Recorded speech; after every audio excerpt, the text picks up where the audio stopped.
അപ്പം ഞാൻ അദ്ദേഹത്തിനോട് പറയാണ്, ഒരു പിൻവാങ്ങുന്ന സ്വഭാവത്തിൽ ചൊയൽ സംസാരിക്കേണ്ടയില്ല.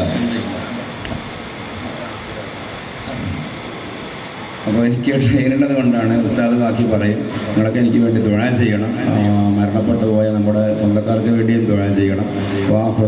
അൽഹംദുലില്ലാഹി റബ്ബിൽ ആലമീൻ. അസ്സലാമു അലൈക്കും വറഹ്മത്തുള്ളാഹി വബറകാതുഹു.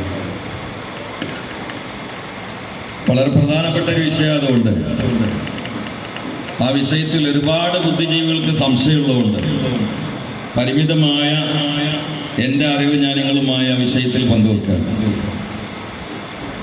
മനുഷ്യവിഭാഗത്തെ അല്ലാഹു സുബ്ഹാനഹു വ തആല സൃഷ്ടിക്കാൻ ഉദ്ദേശിച്ച സമയത്ത് മലക്കുകൾ ചോദിച്ചിട്ടുണ്ട്, അത്തജഅലു ഫീഹാ മൻ യുഫ്സിദു ഫീഹാ വയസ്ഫിക്കു ദിമാ, ഭൂമിയിൽ രക്തം ചിന്തുകയും സംഘർഷണത്തിൽ ഏർപ്പെടുകയും ചെയ്യുന്ന ഒരു വിഭാഗത്തെ ഞങ്ങൾ തസ്ബീഹിലും തഹ്ലീലും ഒക്കെ ഇവിടെ ഉണ്ടാകുമ്പോൾ നീ എന്തിനാണ് കൊണ്ടുവരുന്നത്?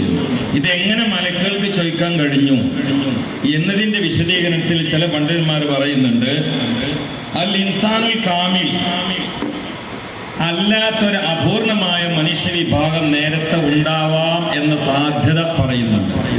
പിന്നെ ഈ ഫോസിൽ ഗവേഷണം ചെയ്തുകൊണ്ടുള്ള ശാസ്ത്രത്തിൻ്റെ അനുമാനത്തെ ബേസിക്കലാക്കിയിട്ട് അതിൻ്റെ ഒക്കെ അസന്നിഗ്ധമായിട്ടൊരു മറുപടി പറയുന്നതിന് ഞാനെതിരാണ്. കാരണം ശാസ്ത്രം സ്ഥായിയല്ല, കേവലമായ അനുമാനങ്ങളാണ്. അത് അങ്ങോട്ടും ഇങ്ങോട്ടും മാറും.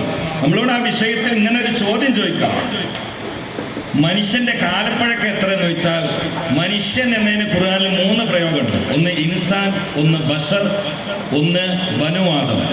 അള്ളാഹു വലക്കത് കറംന എന്ന സ്ഥലത്ത് നാസ് പറഞ്ഞില്ല, ബഷറും പറഞ്ഞില്ല, ബനുവാദമാണ് പറഞ്ഞത്. അപ്പൊ ആദമിന്റെ കുട്ടികളുടെ ചരിത്രം പരിശോധിക്കുകയാണെങ്കിൽ ഒരു 10,000 കൊല്ലം. അതിൻ്റെ അപ്പുറത്ത് ഏതോ ബഷർ ഉണ്ടാവാം, ഉണ്ടാവാതിരിക്കാം, ഫോസിൽ കിട്ടിയിരിക്കാം, റിസർച്ച് നടന്നിരിക്കാം, റിസൾട്ട് പറഞ്ഞിരിക്കാം. അത് നമ്മുടെ വിഷയമല്ല.